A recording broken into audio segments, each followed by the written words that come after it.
All right, here we are for part 3 of stave 2. We're going to wrap this thing up. Well, not wrap it up. We're going to wrap up the middle or the last of the assignment for today. So we're going to go through page 30. We left off right at the end of 27. So you should have your PDFs at 28. All right, remember, right at the end of that last page, we saw young Scrooge reading, okay?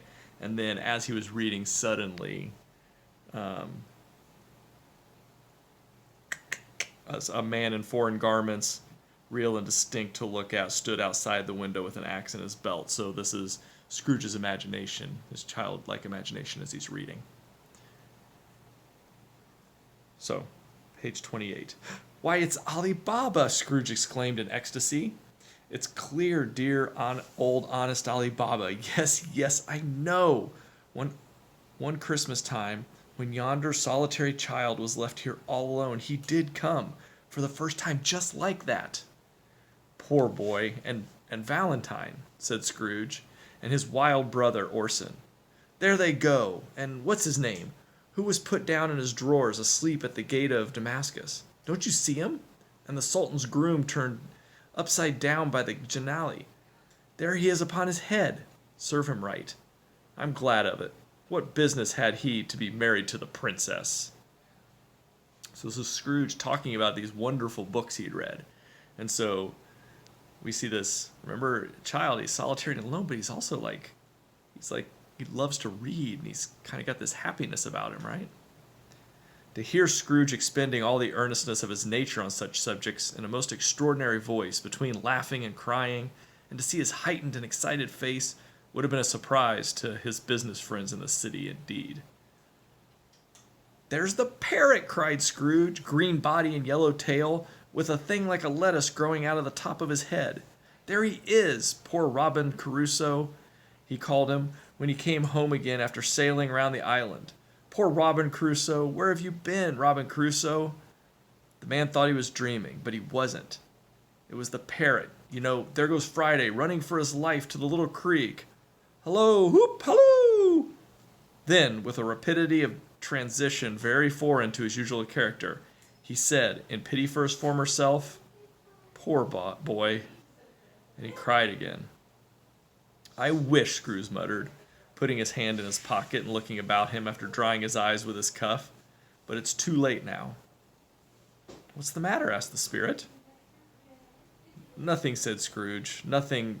There was a boy singing a Christmas carol at my door last night. I should like to have given him something, that's all." The ghost smiled thoughtfully and waved its hand, saying as it did so, "Let us see another Christmas." Scrooge's former self grew larger at the words, and the room became a little darker and more dirty. The panels shrunk, the windows cracked, fragments of plaster fell out of the ceiling, and the naked laths were shown instead. But how all this was brought about, Scrooge knew no more than you do.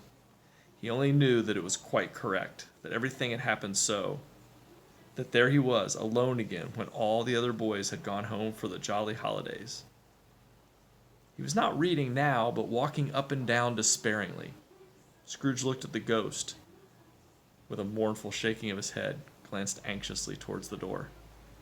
It opened, and a little girl, much younger than the boy, came darting in and putting her arms around his neck and often kissing him, addressing him as her dear, dear brother. "I've come to bring you home, dear brother," said the child, clapping her tiny hands and bending down to laugh. "To bring you home, home, home." "Home, little Fan?" returned the boy. "Yes," said the child, brimful of glee. "Home for good and all, home forever and ever. Father is so much kinder than he used to be. That home's like heaven.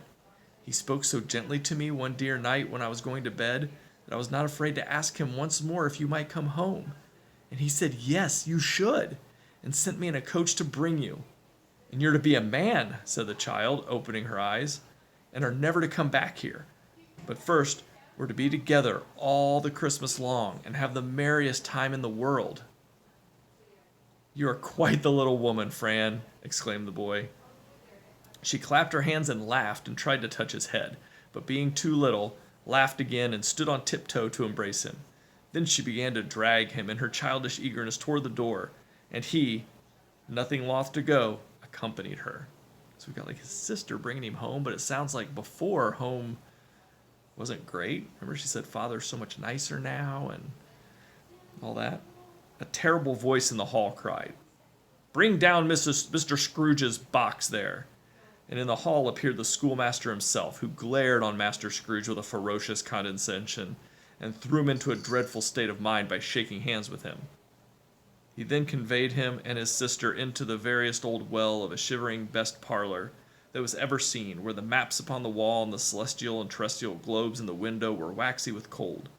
Here he produced a decanter of curiously light wine, and a block of curiously heavy cake, and administered installments of these dainties to the young people, at the same time sending out a meager servant to offer a glass of something to the postboy, who answered that he thanked the gentleman. But if it was the same tap as he had toasted before, he had rather not. Master Scrooge's trunk being by this time tied onto the top of the chaise, the children bade the schoolmaster good-bye, right willingly, and getting into it, drove gaily down the garden sweep, the quick wheels dashing the hoarfrost and snow from off the dark leaves of the evergreen like a spray. So the schoolmaster gave Scrooge his trunk of things, so he's like leaving for good from this, I guess, boarding school. "Always a delicate creature whom a breath might have withered," said the ghost, "but she had a large heart." "So she had," cried Scrooge. "You're right.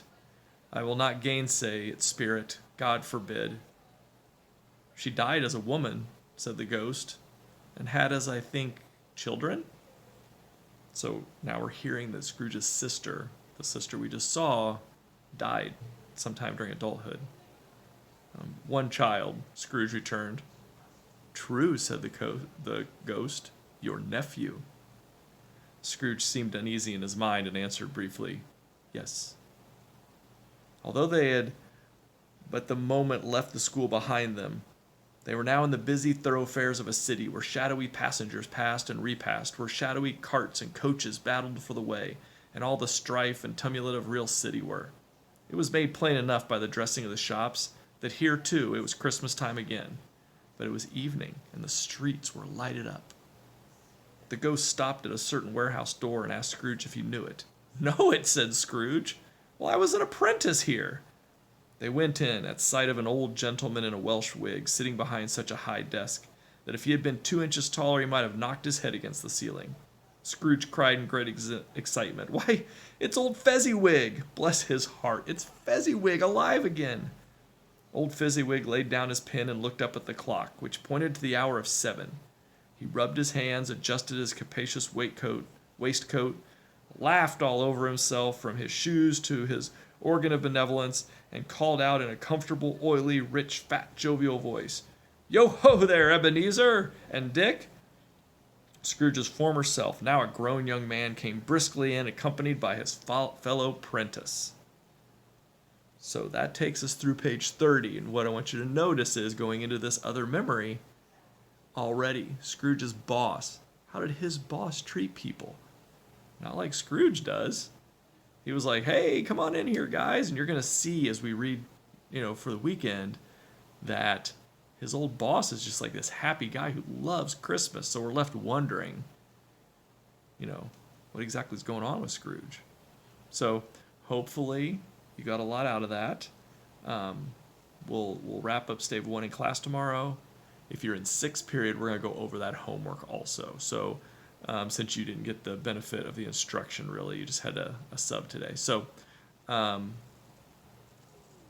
to class ready tomorrow, and we'll wrap up stave 1, and then one more week till break. Thanks, everybody. We'll see you tomorrow.